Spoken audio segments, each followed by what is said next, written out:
አንድ ቀን ረሱል ሰለላሁ ዐለይሂ ወሰለም ለዓሊ ረዲየላሁ ዐንሁ እንዲህ አሉት፣ አንተ ዓሊ ሆይ ከመተኛትህ በፊት 5 ነገራቶችን ተግበር። አንደኛው ስትተኛ 4000 ዲናር ሶደቃ ስጥ። ሁለተኛው ደግሞ ቁርአንን አኽትም። ሦስተኛ የጀነት ዋጋዋን ክፈል። አራተኛው 2 ሰዎችን አስታርቅ።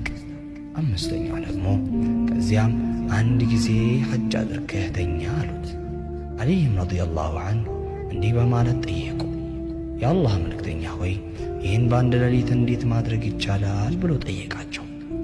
ረሱልም ሰለላሁ ዐለይሂ ወሰለም የሚከተለውን ተናገሩ።